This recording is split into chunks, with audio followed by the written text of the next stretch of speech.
Então, os nossos objetivos para o curso como um todo vai ser, primeiro, para a gente falar da intervenção, a gente tem que primeiramente pensar um pouco e refletir um pouco quais são as principais características. Porque qualquer população que a gente vai oferecer uma intervenção, a gente tem que conhecer bem as características principais para oferecer a intervenção que se adeque às necessidades dessa população.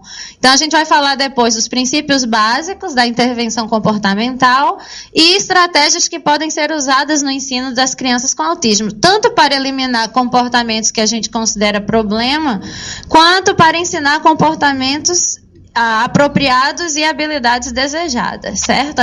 Isso é o que eu vou tentar cobrir aqui com vocês. Vamos lá.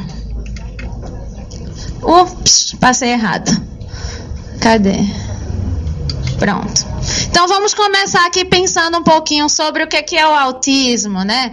Primeiro, ele é um espectro, vamos dizer que, assim, os transtornos invasivos do desenvolvimento é o espectro, né? E o transtorno autista é só um dos transtornos dentro do espectro. Mas muitos também chamam de transtorno do espectro autista. Então, vamos tentar falar como se isso daqui cabe ao espectro como um todo.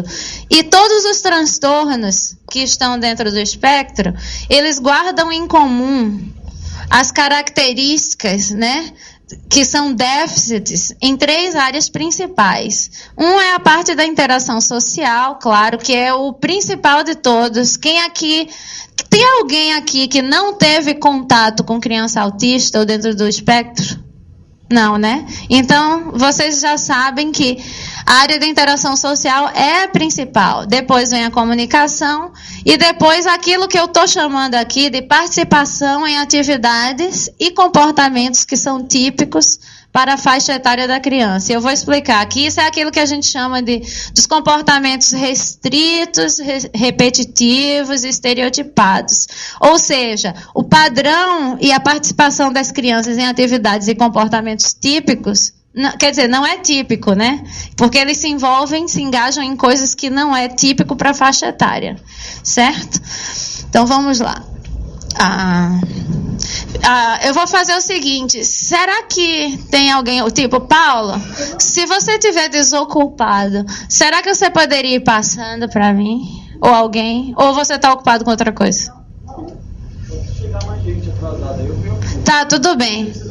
Não, é só porque toda vez que eu vou passar aqui, eu passo na frente. Se puder, né? Só para facilitar. Então, você só tem que ficar aí sentadinho. Olha como eu sou autoritária. Você fica aí sentadinho. Se você precisar sair, fique à vontade. Tá bom? Obrigada. Então, olha só, vamos falar da área de interação social, né? A coisa principal que eu quero falar aqui é que não existem 2 crianças autistas que sejam iguais, não é isso? Cada um é diferente. Gente, é impressionante a variedade. Isso é uma coisa que dificulta no diagnóstico e no trabalho.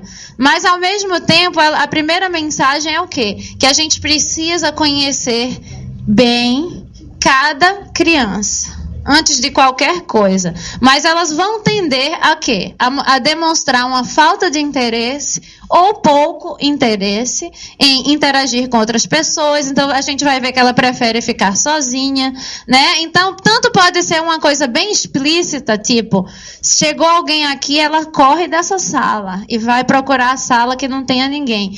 Ou pode ser ela está aqui presente, mas ela está sozinha ainda, porque ela não tem contato ou presta atenção com quem está nessa sala.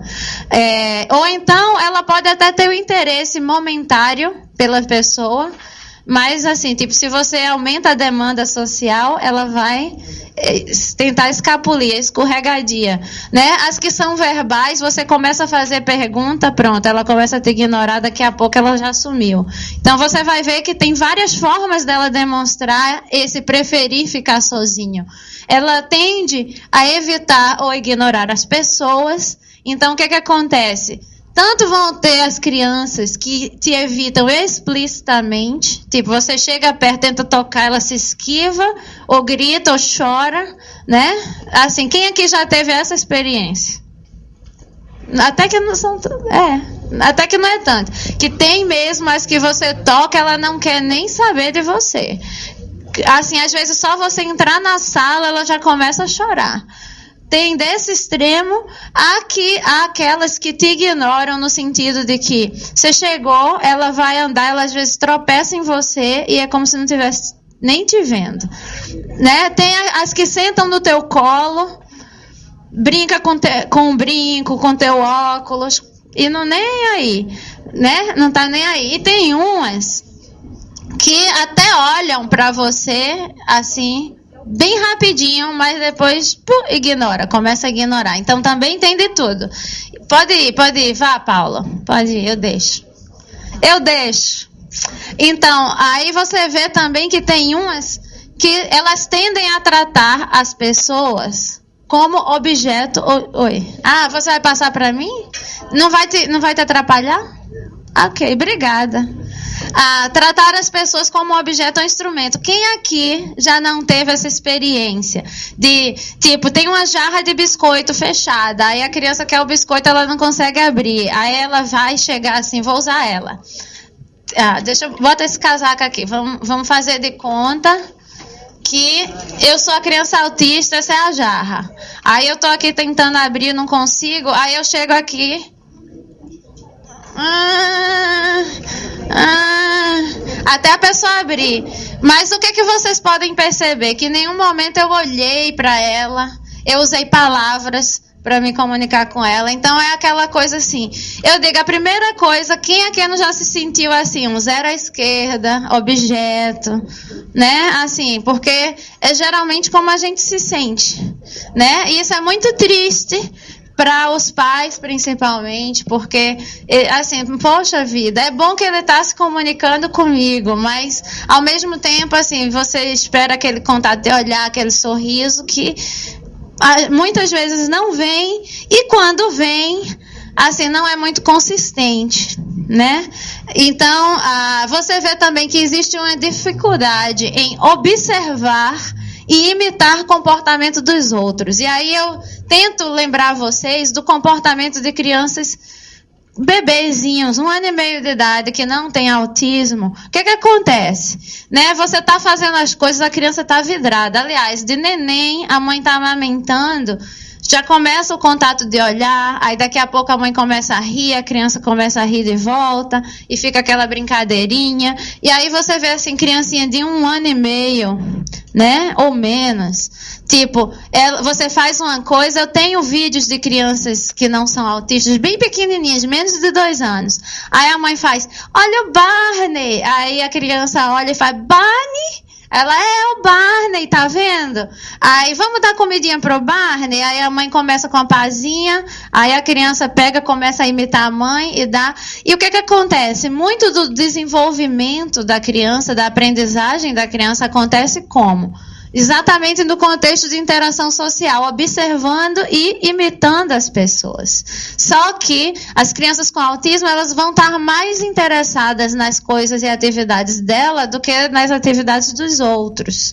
E algumas vão imitar, sim.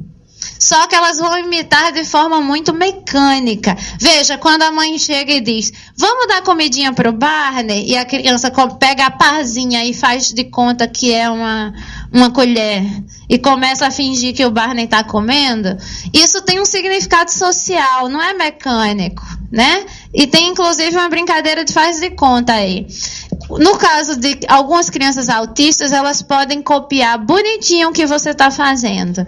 Só que, assim, parece que é uma coisa mecânica, desprovida desse significado social. Ou então, tem umas que repetem o que você diz, né? Então, eu digo, como é seu nome? Aí ela diz, como é seu nome? Pergunta o nome dele. Aí ela faz, pergunta o nome dele.